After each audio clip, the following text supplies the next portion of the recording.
નમસ્કાર મિત્રો.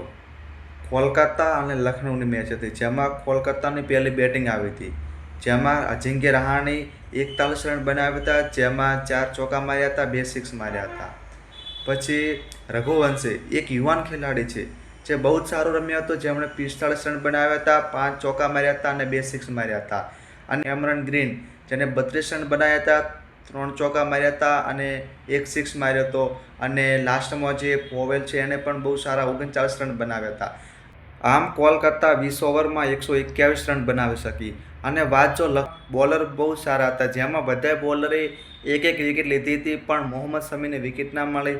તો આવતી મેચમાં શાયદ મોહમ્મદ શમીને વિકેટ મળી શકશે. લખનઉની બેટિંગ આવી તો લખનઉને જીતવા માટે 20 ઓવરમાં 182 રન જોઈતા હતા. તો એ વખતે લખનઉના જે બેટરો છે એ સારું ન રમી શક્યા, પણ બે યુવા ખેલાડીઓ, એક આયુષ બદોની જેમણે 52 રન બનાવ્યા હતા, 7 ચોકા માર્યા હતા અને 2 સિક્સ માર્યા હતા. અને બીજી બાજુ મુકુલ ચૌધરી જે યુવાન ખેલાડી છે એ પણ બહુ જ સારો રમ્યો હતો.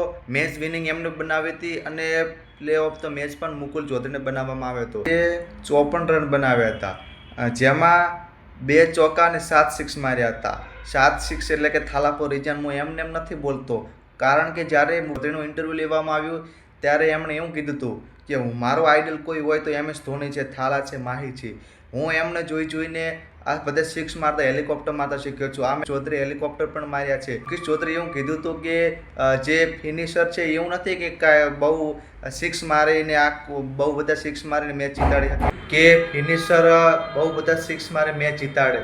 ફિનિશર મેચને લાસ્ટ ઓવર સુધી લઈ જાય અને જે સિચ્યુએશન છે એ સિચ્યુએશનમાં રમે અને લાસ્ટ ઓવર સુધી મેચ રહી જાય અને પોતાની ટીમને જીતાડે, એને ફિનિશર કહેવાય. બાકી પહેલાં આવીને બહુ બધા સિક્સ મારે અને પછી મેચ જીતાડી ન શકે, વચ્ચે આઉટ થઈ જાય, એને ફિનિશર ન કહેવાય. આવું ઇન્ટરવ્યૂમાં બોલ્યા હતા. અને લાસ્ટમાં લખનઉ મેચને જીતી ગઈ અને તો મેચ મુકુલ ચૌધરીને બનાવવામાં આવ્યો હતો, જે એક યુવાન છે, બહુ જ સારો રમ્યો હતો. અને આમ આજની મેચ બહુ જ સારી રોમાંચકવાળી મેચ હતી, જોવાની મજા આવી હતી.